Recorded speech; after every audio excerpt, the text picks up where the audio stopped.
میں سب کے سامنے ثابت کر سکتا ہوں کہ یہ لڑکی بد کردار ہے۔ وہ دلہن بنی روئے جا رہی تھی۔ اس کا دلہا، باراتی سب حیرت سے کھڑے مجھے دیکھ رہے تھے۔ اس کا باپ آیا اور میرے سامنے کھڑا ہو گیا۔ کہنے لگا، کیوں بکواس کر رہا ہے؟ تو میری پردے دار نیک بیٹی پہ الزام لگا رہا ہے۔ میں نے کہا، الزام نہیں لگا رہا، میں یہاں سب کے سامنے ثابت کر سکتا ہوں۔ میں ہیر کے پاس آ گیا۔ میں نے کہا، بتاتی کیوں نہیں ہو؟ بتاؤ نا اپنے باپ کو کہ میں تمہارے لیے اجنبی نہیں ہوں۔ تم پہلے سے مجھے جانتی ہو، میرے ساتھ فون پہ باتیں کرتی تھی، میرے ساتھ ہوٹل میں بھی جا چکی ہو۔ بتاؤ نا ہیر، چپ کیوں ہو؟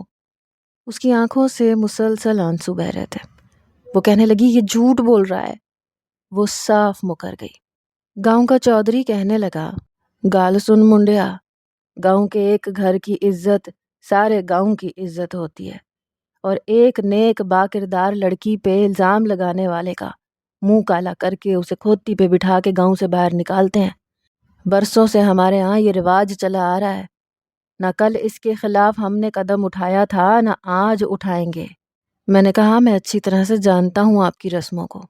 میں ثابت کر سکتا ہوں کہ یہ لڑکی بد کردار ہے۔ آپ ایسا کریں، قرآن پاک لے کے آئیں۔ یہ ابھی قرآن پاک کے اوپر ہاتھ رکھے گی، اور پھر میں بھی رکھوں گا، اور یہ قرآن پاک پہ ہاتھ رکھ کے کہے گی کہ یہ مجھے پہلے سے نہیں جانتی، یا یہ میرے ساتھ فون پہ باتیں نہیں کرتی، میرے ساتھ ہوٹل میں نہیں گئی۔ یہ سننے کی دیر تھی کہ اس کا باپ اپنے آنسو پونچھتا ہوا سامنے رکھے قرآن پاک کو لے کر آ گیا۔ وہ یہ دیکھ کر 2 قدم پیچھے ہٹی تھی۔ میں اس کے پاس گیا۔ میں نے کہا، رکھو قرآن پاک پہ ہاتھ، بتاؤ کہ سچ کیا ہے؟ کیا تم مجھے نہیں جانتی تھیں؟ وہ گم سم کھڑی تھی۔ اس کا باپ کہنے لگا، گھبرانے کی ضرورت نہیں ہے، رکھو قرآن پاک پہ ہاتھ اور کہہ دو کہ یہ جو کہہ رہا ہے وہ جھوٹ ہے۔ وہ ابھی بھی چپ تھی۔ میں نے اس کا ہاتھ پکڑا اور قرآن پاک پہ رکھ دیا، اور اپنا ہاتھ بھی اس کے ہاتھ پہ رکھ دیا۔ میں نے کہا، اب بتاؤ ہیر، کیا میں تمہارے لیے اجنبی ہوں؟ کیا تم مجھے پہلے سے نہیں جانتی تھیں؟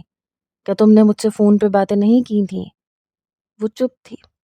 اس کی ماں، اس کا باپ دونوں اس کے پاس آ گئے۔ اس سے کہنے لگے کہ بولو ہیر، یہ جھوٹ بول رہا ہے۔ میں نے کہا، جھوٹ بولنے سے پہلے تم یہ سوچ لینا کہ تمہارا ہاتھ قرآن پاک کے اوپر ہے۔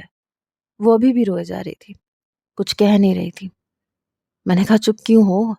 نہ اور ہاں میں جواب دو، تم مجھے پہلے سے جانتی تھیں کہ نہیں؟ کلام پاک پہ رکھا ہوا اس کا ہاتھ بری طرح سے کپکپا رہا تھا۔ میں نے غضبناک لہجے سے اس سے کہا تھا، بتاؤ، تم جانتی تھیں مجھے کہ نہیں؟ ہاں، میں نے کہا، مجھ سے ملنے کے لیے ہوٹل میں آئی تھیں کہ نہیں؟ وہ اب پھر سے چپ ہو گئی۔ میں نے کہا، بولو، آئی تھی یا نہیں؟ کہنے لگی، آئی تھی۔ یہ سن کے وہ سرپنچ چودھری بھی چپ ہو گیا۔ سن لیا آپ لوگوں نے، اب آپ لوگ اس کی بدکرداری کی سزا سارے گاؤں والوں کے سامنے دیں۔ بدکردار عورت کو آپ لوگ زندہ دفن کر دیتے ہیں، اسے بھی میری آنکھوں کے سامنے قبر میں زندہ دفن کریں۔ میری آنکھیں اس وقت غضب کے مارے سرخ ہو رہی تھیں۔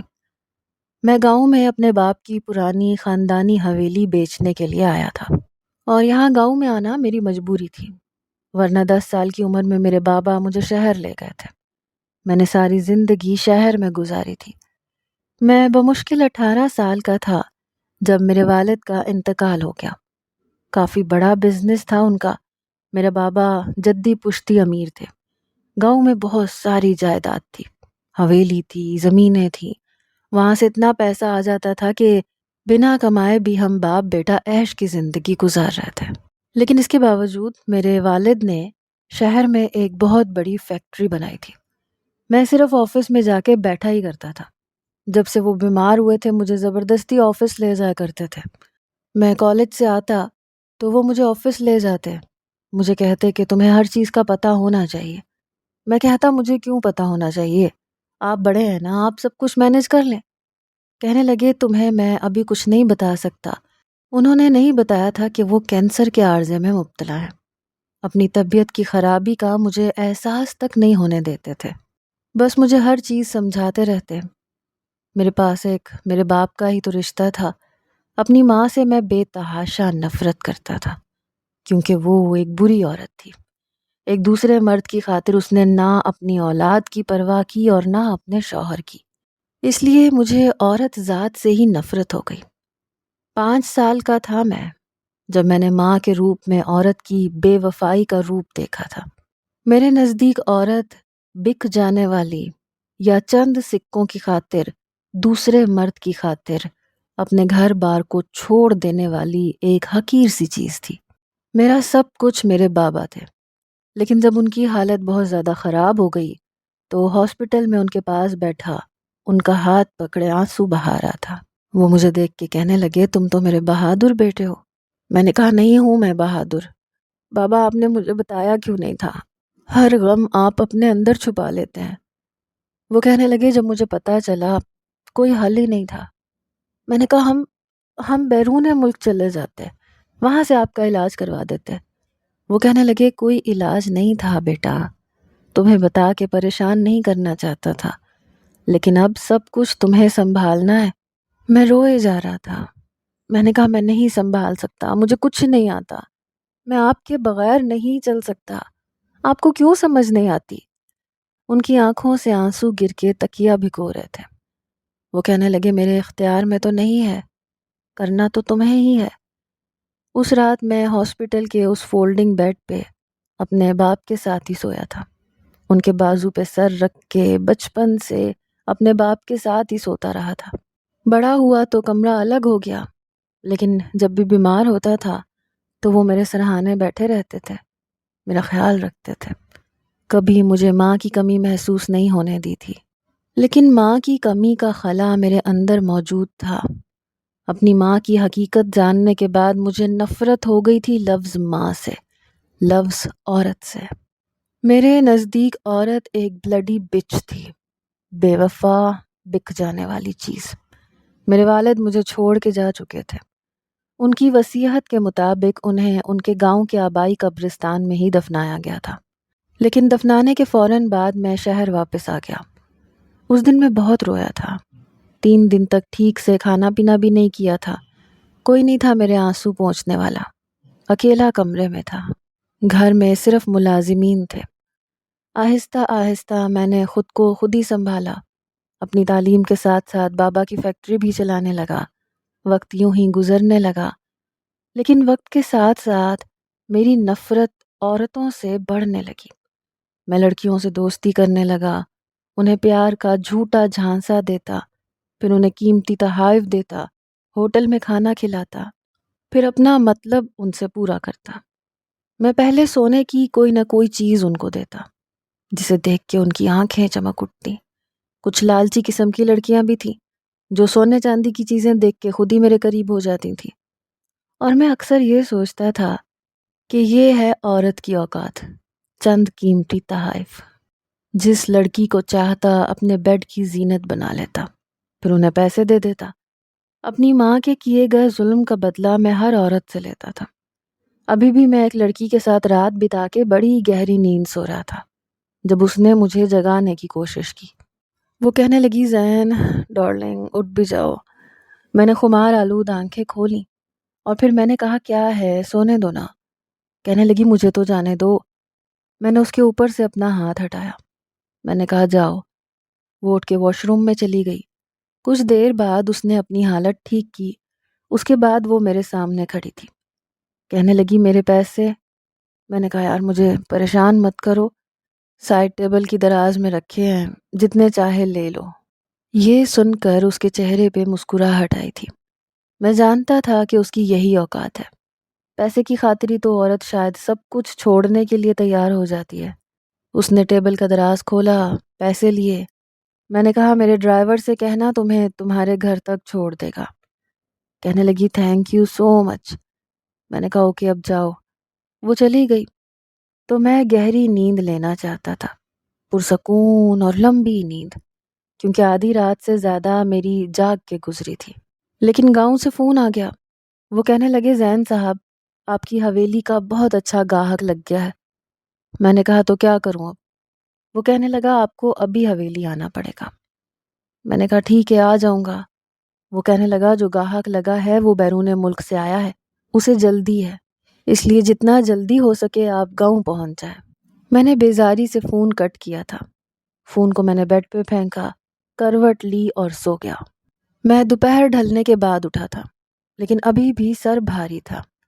ایک بلیک کافی منگوا کے پی، پھر اپنی فیکٹری کے مینیجر کو کال کی کہ وہ سارا انتظام سنبھال لے کیونکہ میں گاؤں جا رہا ہوں اور مجھے چند دن لگ جائیں گے۔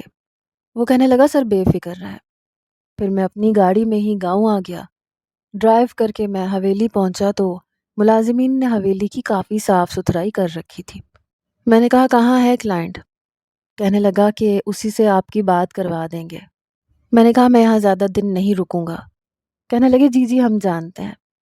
میں نے کہا بابا کی زمینیں بھی میں بیچنا چاہتا ہوں، مجھے اس گاؤں سے کوئی تعلق نہیں رکھنا تھا۔ وہ کہنے لگا ٹھیک ہے جیسا آپ چاہیں۔ میں پورے 10 سال بعد گاؤں آیا تھا۔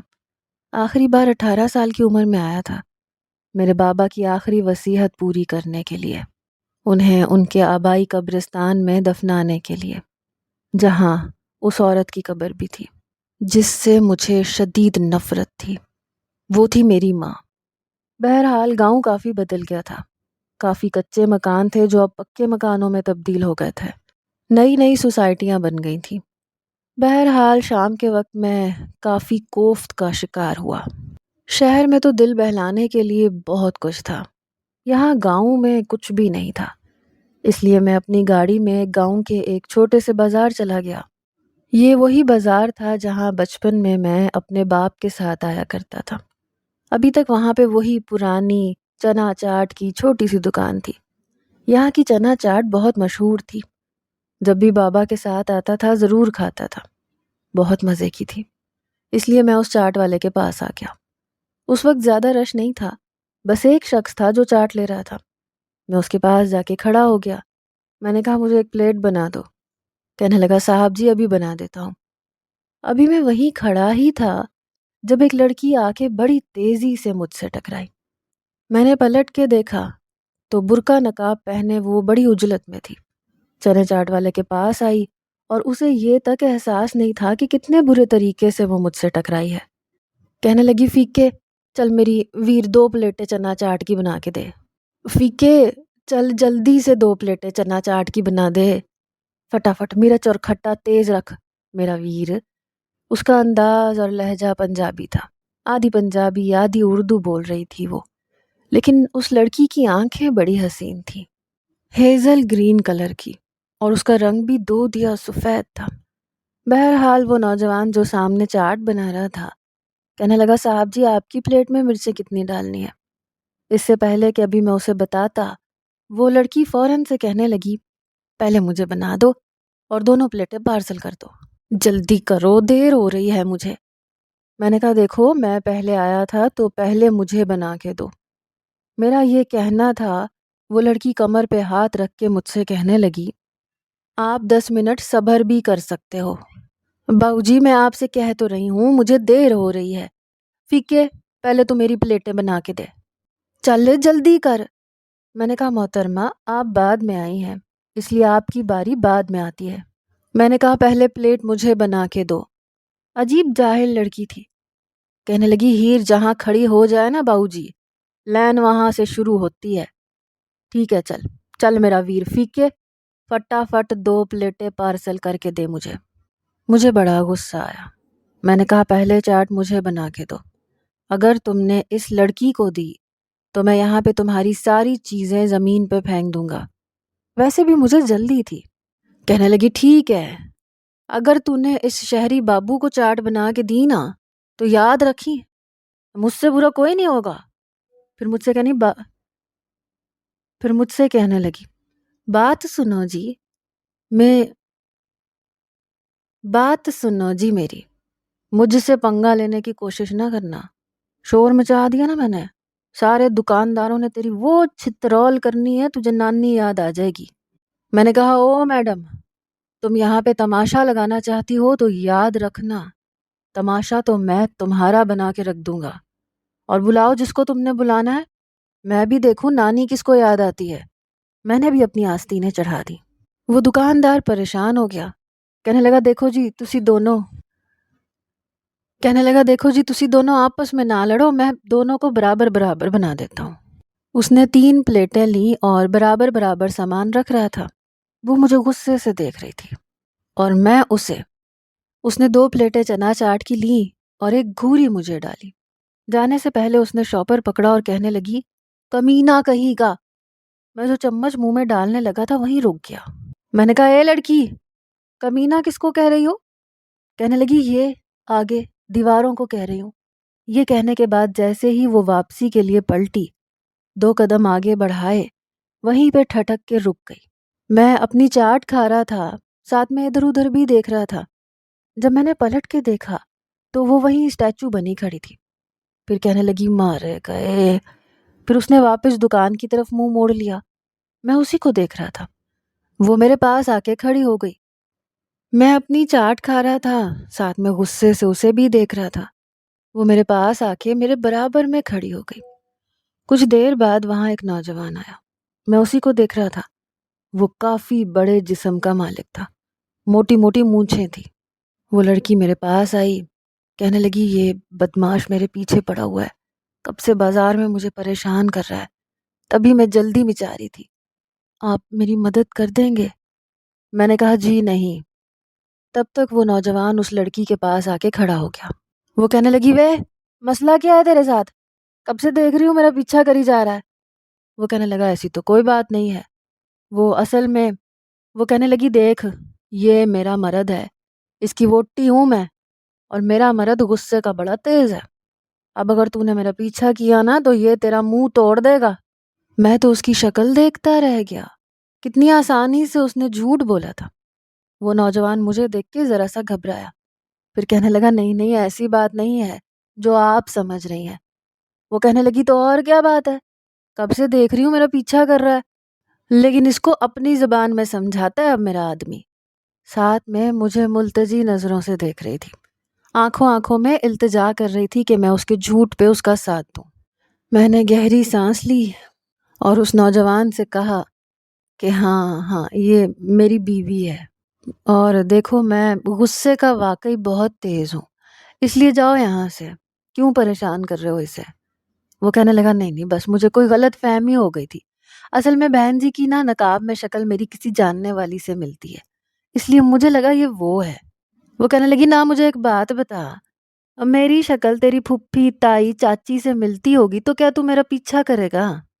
پھر وہ میرے پاس آ گئی، کہنے لگی، اجی سنتے ہو جی، یہ جان بوجھ کے بہانے سے مجھے چھیڑنے کی کوشش کر رہا ہے۔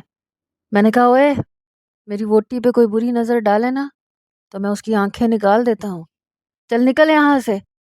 وہ نوجوان گھبرا کے پیچھے چلا گیا۔ پھر اس نے سکھ کا سانس لیا، مجھ سے کہنے لگی، آپ کا بہت بہت شکریہ جی، میں آپ کا یہ احسان کبھی نہیں بھولوں گی۔ میں نے کہا، کوئی بات نہیں۔ پھر کہنے لگی، وہ معذرت چاہتی ہوں، یہ لفنگا میرا پیچھا کر رہا تھا، اس لیے اصل میں یہ میرا پیچھا کر رہا تھا نا، تو اس لیے میں نے جلدی مچا رکھی تھی۔ میں نے کہا، کوئی بات نہیں، مجھے اس لڑکی سے ویسے تو کوئی خاص غرض تھی نہیں، لیکن اس کی آنکھیں کسی شراب کے پیالے کی طرح تھیں، بے حد حسین۔ جب اس کے ہاتھ اتنے حسین تھے، آنکھیں اتنی خوبصورت تھیں، تو وہ خود کتنی حسین ہو سکتی تھی۔ میں نے ایک لمحے کے لیے سوچا تھا۔ وہ لڑکی وہاں سے جا چکی تھی، باقی کی چاٹ میں نے اس کی باتوں پہ مسکراتے ہوئے کھائی تھی۔ میں حویلی واپس آ گیا۔ کئی سالوں بعد میرے چہرے پر مسکراہٹ آئی تھی۔ اچھی لڑکی تھی۔ بہرحال دوسرے دن ڈیلنگ تھی۔ اس کے بعد میرا گاؤں میں کوئی بھی کام نہیں تھا۔ صبح ہی صبح میں نے سوچا کہ مجھے بابا کی قبر پہ جانا چاہیے۔ اب گاؤں آیا ہوں تو ان کی قبر پہ فاتحہ بھی پڑھ لینی چاہیے۔ میں قبرستان چلا گیا۔ مسئلہ یہ تھا کہ وہاں پہ اس عورت کی قبر بھی تھی جس سے مجھے سخت نفرت تھی، اور وہ تھی میری ماں۔ اس کی قبر سے گزر کے ہی آگے میرے بابا کی قبر آتی تھی۔ میں اس قبر سے جیسے ہی نظریں بچا کے گزرنے لگا، بہت زور کی ٹھوکر لگی۔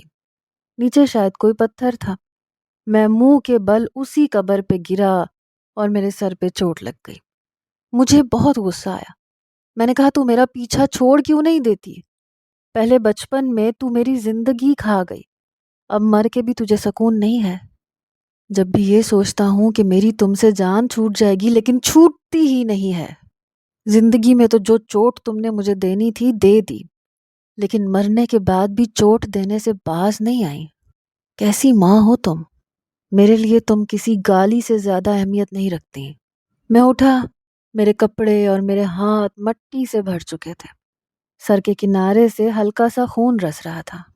میں نے جیب سے ٹشو نکال کے سر پہ رکھا اور پھر آگے کی طرف بڑھ گیا۔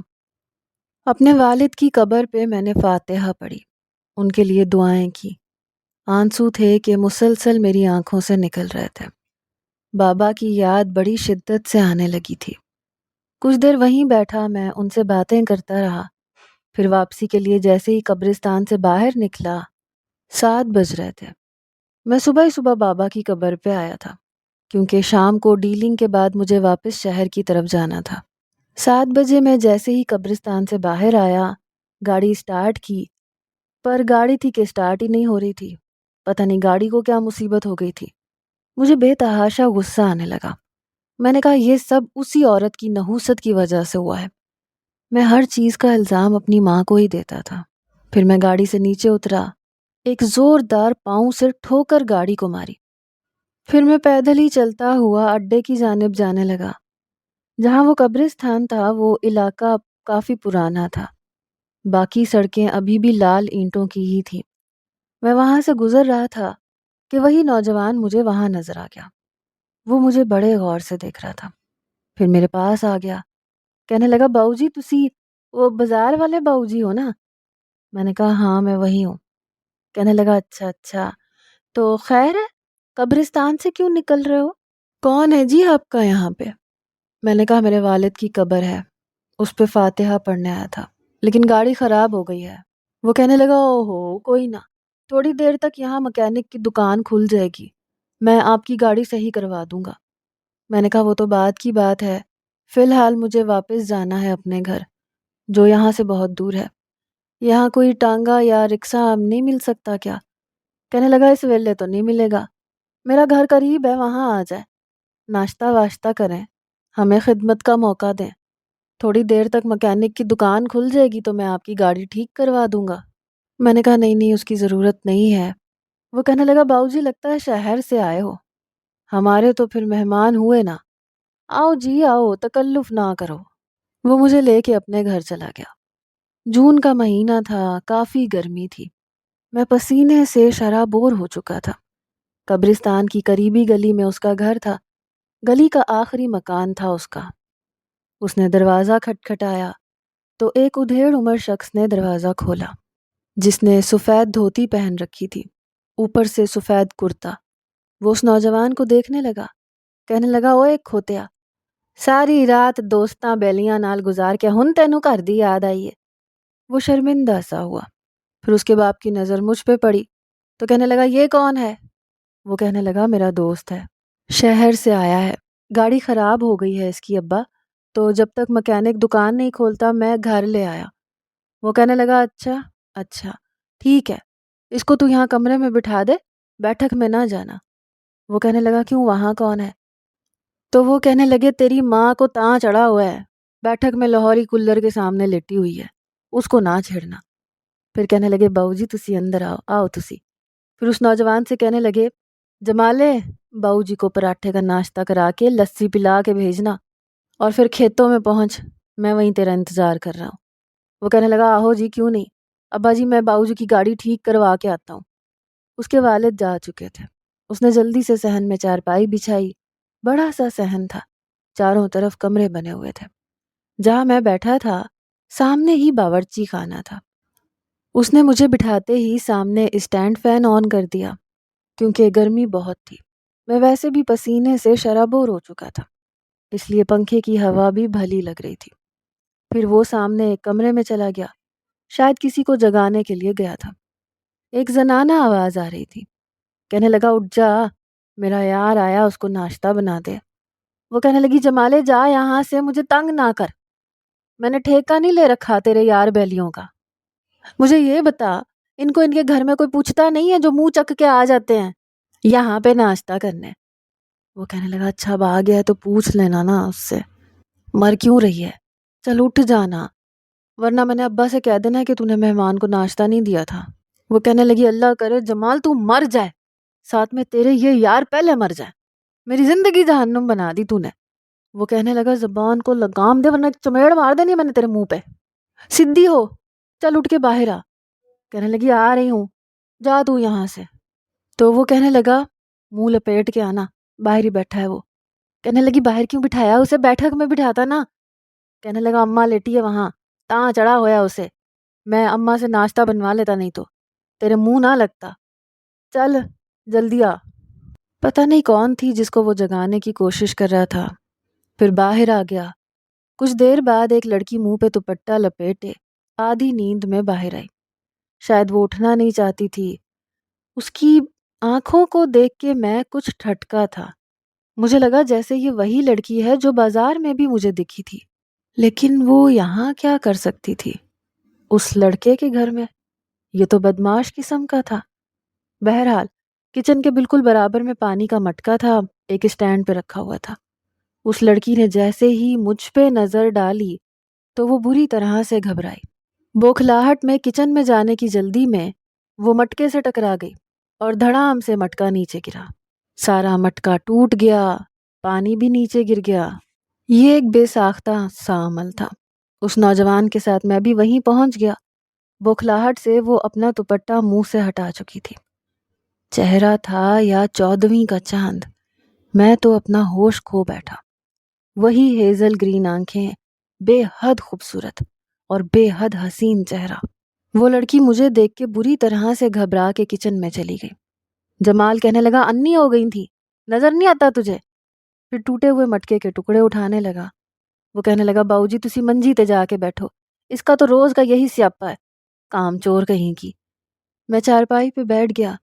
میرے دل میں 90% یہی یقین تھا کہ یہ وہی بازار والی لڑکی ہے، میری آنکھیں دھوکہ نہیں کھا سکتی تھیں۔ لیکن باقی کا شک میرا اس وقت دور ہوا جب اس نے کہا ہیر جلدی سے پراٹھے بنا۔ وہ اپنا نام اس چاٹ والے کو ہیر بتا رہی تھی۔ اس لڑکی کو دیکھ کر تو میں واقعی اپنے ہوش کھو بیٹھا تھا۔ وہ میرے تصور سے زیادہ حسین تھی، لیکن وہ اس نوجوان کی کیا لگتی تھی؟ کہیں بیوی تو نہیں تھی؟ سب سے پہلے مجھے یہی خدشات لاحق ہوئے تھے۔ کچھ دیر بعد کچن سے پراٹھوں کی خوشبو اٹھنے لگی۔ تھوڑی دیر بعد اس نے آواز دی، کہنے لگی جمالے آ کے ناشتہ لے جا۔ وہ کچن میں چلا گیا۔ اس نے چارپائی پہ ہی دسترخوان سا بچھا دیا، وہاں پراٹھے رکھے، اس کے اوپر اچار رکھا۔ کہنے لگا لسی بنتی ہے تو آپ کو دیتا ہوں، آپ ناشتہ شروع کرو جی۔ میں ناشتہ کرنے لگا۔ پراٹھے واقعی کافی خستہ اور اچھے بنے ہوئے تھے۔ ویسے تو میں ہیوی ناشتہ نہیں کرتا تھا، لیکن ناشتہ مزے کا تھا۔ میں نے کہا یار اس دن تم بازار میں کس کو ڈھونڈ رہے تھے؟ مجھے خود تجسس سا ہونے لگا۔ یہ لڑکی تو اسے بدماش کہہ رہی تھی، نام بھی یہ ہیری لے رہی تھی، آنکھیں بھی ویسی ہی ہیں۔ کہنے لگا اصل میں وہ آپ کی ووٹی کو دیکھ کے مجھے لگا میری بہن ہے، یہ جو کچن میں ہے نا یہ میری بہن ہے۔ اصل میں ہمارے گھر میں لڑکیوں کو باہر جان کی اجازت نہیں ہے، مجھے لگا شاید ہم سے پوچھے بنا بازار گئی ہے۔ ہمارے ہاں جی پردے کا بڑا اہتمام کیا جاتا ہے، بہن بیٹی بے پردگی نہیں کرتی۔ بس آپ کی ووٹی کی آنکھیں میری بہن جیسی تھیں، اس لیے مجھے غلط فہمی ہو گئی۔ یہ سن کر کہ وہ اس کی بہن ہے میں بڑا مطمئن ہو گیا۔ ناشتہ کرنے کے بعد وہ کہنے لگا باؤ جی آپ 10 منٹ بیٹھو باہر، میں بس اپنے کپڑے بدل کے آیا، اب تک مکینک آ چکا ہوگا، آپ کی گاڑی ٹھیک کروا کے پھر میں اپنے ابا کے پاس کھیتوں پہ چلا جاؤں گا۔ میں نے کہا ٹھیک ہے۔ وہ دوسرے کمرے میں چلا گیا۔ وہ لڑکی ابھی تک کچن میں تھی۔ میں چارپائی سے اٹھا، آہستہ آہستہ چلتا ہوا کچن تک آ گیا۔ وہ برتن دھو رہی تھی۔ میں نے مسکرا کے کہا ووٹی جی، میری آواز پہ اس کے ہاتھ سے برتن چھوٹے۔ برجستہ وہ پلٹی، مجھے دیکھ کے بری طرح سے پریشان ہوئی۔ کہنے لگی کون ہے جی آپ؟ میں نے کہا اچھا اتنی جلدی بھول گئی، ابھی بازار میں تو ملی تھی۔ کہنے لگی کون سے بازار میں نہیں جانتی آپ کو۔ میں نے کہا لیکن میں تو تمہیں اچھی طرح سے جان گیا۔ تو یہ بدماش تھا تمہارے پیچھے جس سے تم ڈر کے بھاگ رہی تھی۔ وہ کہنے لگی دیکھیں زیادہ فری ہونے کی کوشش نہ کریں، باہر جائیں ورنہ میں اپنے بھائی کو آواز دے دوں گی۔ میں نے کہا تو دو آواز، میں بھی اسے بتا دوں گا کہ اس دن بازار میں تم تھی۔ میری یہ بات سن کے وہ کچھ ملتجی سی ہوئی، کہنے لگی بابو جی خدا کے لیے میرے بھائی کو مت بتانا، جان سے مار ڈالے گا مجھے۔ میں نے کہا ٹھیک ہے نہیں بتاتا، لیکن ایک شرط ہے۔ کہنے لگی وہ کیا؟ میں نے کہا اپنا نمبر مجھے دو، مجھے تم سے دوستی کرنی ہے۔ میری بات سن کے کہنے لگی ہمارے ہاں ایسا نہیں ہوتا، جاؤ باہر ورنہ میں جمالے کو بتا دوں گی۔ میں نے کہا ابھی تو جا رہا ہوں لیکن دوبارہ ضرور آؤں گا، اور اگر تم نے مجھے اپنا نمبر نہیں دیا تو یاد رکھنا تمہاری پول کھول کے رکھ دوں گا۔ وہ یوں تھی کہ جیسے ابھی رو پڑے گی۔ یہ کہہ کے میں فوراً سے باہر آ گیا کہ کہیں سچ مچ اس کا بھائی باہر نہ آ جائے۔ پہلی نظر میں محبت کا ہو جانا، میرا کبھی بھی ان باتوں پہ یقین نہیں تھا، لیکن سچ میں وہ لڑکی میری نیند اور چین چرا گئی تھی۔ گھر آ کے بھی میں بے حد پریشان رہا، آنکھیں بند کرتا تو وہ لڑکی آنکھوں میں سما جاتی۔ میں نے سوچا مجھے اس کے بھائی سے دوستی کر لینی چاہیے، لیکن مسئلہ یہ تھا کہ وہ فون نمبر دینے کو تیار نہیں تھی۔ میں پھر سے اس کے گھر پہنچ گیا۔ اس بار میں جوس اور بیکری کا سامان لے کے گیا تھا۔ جمال نے مجھے دیکھا تو بڑا خوش ہوا، کہنے لگا آؤ جی صاحب جی، آپ ہمارے گھر کا راستہ کیسے بھول گئے؟ میں نے کہا بس میرا یہاں کوئی دوست نہیں ہے، تم بہت اچھے نوجوان ہو، اس لیے سوچا تم سے دوستی کر لینی چاہیے۔ کہنے لگا ہاں آؤ جی، سو بسم اللہ۔ وہ مجھے بیٹھک میں لے کے چلا گیا، پھر کہنے لگا چائے بنواؤں آپ کے لیے؟ میں نے کہا ہاں ضرور۔ میں نے دیکھا بیٹھک کے دو دروازے تھے، ایک صحن کی بیرونی جانب اور ایک گھر کی باہر کی جانب۔ اندرونی جانب والے دروازے پہ میں نے کسی کا ہاتھ دیکھا تھا، شاید وہی لڑکی تھی، چھپ کے مجھے دیکھ رہی تھی۔ جمال جب پانی لے کر آیا تو میں نے کہا کہ مجھے تم سے بہت ضروری بات کرنی ہے۔ وہ کہنے لگا وہ کیا؟ میں نے کہا وہ اس دن جس لڑکی کو بازار میں تم نے میرے ساتھ دیکھا تھا اور تم اسے میری بیوی کہہ رہے تھے۔ وہ کہنے لگا ہاں جی، کیا ہوا آپ کی ووٹی کو؟ میں نے بات ادھوری چھوڑ دی۔ تبھی دروازے کی طرف سے آواز آئی، جمالے چائے بن گئی، آ کے لے جا۔ میں سمجھ گیا کہ وہ لڑکی ڈر گئی ہے، وہ نہیں چاہتی کہ میں اسے سچ بتاؤں۔ وہ فوراً سے باہر چلا گیا۔ اس نے چائے میرے پاس رکھی، میں نے چائے اٹھا لی تو وہ کہنے لگا آپ کیا کہہ رہے تھے جی؟ میں نے کہا پھر کبھی بتاؤں گا۔ جمالہ کہنے لگا چلیں آپ یہاں بیٹھے، میں بس 10 منٹ میں آیا۔ یہ کہہ کے وہ باہر چلا گیا۔ وہ لڑکی ابھی بھی اسی دروازے کے پاس تھی۔ میں اٹھا اور اس دروازے کے پاس آ گیا۔ فوراً سے میں نے دروازہ کھولا تو وہ سامنے ہی کھڑی تھی، آنکھوں میں آنسو لیے میرے سامنے ہاتھ جوڑنے لگی، کہنے لگی خدا کے لیے میرے بھائی کو کچھ مت بتانا۔ میں نے کہا اپنا نمبر دے دو پھر نہیں بتاؤں گا۔ کہنے لگی میرے پاس کوئی موبائل نہیں ہے، ہمارے ہاں نہیں دیتے بیٹیوں کو موبائل۔ وہ کہنے لگی اور تم کیا کرو گے نمبر کا؟ دیکھو مجھے کوئی واسطہ نہیں رکھنا تم سے، تم نے میری مدد کی، میں نے شکریہ ادا کر دیا تھا۔ میں نے کہا تم مجھے اچھی لگنے لگی ہو، اب اپنے دل کا کیا کروں؟ کہنے لگا مرنا ہے تو نے، ہمارے ہاں برادری سے باہر شادی نہیں کرتے، اب تو دیکھ لے یہ باتیں میرے بھائی کو پتہ چل گئی تو جو میرا کریں گے سو کریں گے، زندہ تو بھی نہیں بچے گا۔ میں نے کہا وہ سب دیکھی جائے گی، اب پیار کر لیا تو نبھانا تو پڑے گا نا۔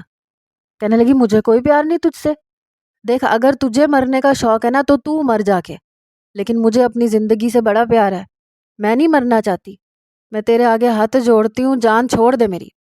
اس نے اپنے دونوں ہاتھ میرے سامنے جوڑ دیے، میں نے اپنے دونوں ہاتھوں میں اس کے ہاتھ پکڑ لیے، وہ تو یوں تھی جیسے اسے کرنٹ لگا ہو۔ کہنے لگی ہاتھ چھوڑ میرے۔ میں نے کہا اگلی بار آؤں گا تو موبائل دوں گا تمہیں، شرافت سے مجھ سے بات کر لینا، ورنہ میرا کیا ہے، میں کہہ دوں گا تم بھی مجھ سے محبت کرتی ہو، مجھے تو 4 جوتیاں پڑیں گی لیکن سوچ لو تمہارا کیا حال ہوگا۔ یہ سن کے وہ رونے لگی، میرے سامنے بے بس سی ہو گئی۔ اس سے پہلے کہ اس کا بھائی آتا میں نے اس کے ہاتھ چھوڑ دیے، وہ روتے ہوئے کمرے میں چلی گئی۔ لیکن میں نہیں جانتا تھا کہ آگے میرے ساتھ کیا ہونے والا ہے، کیونکہ وہ لڑکی کوئی اور نہیں بلکہ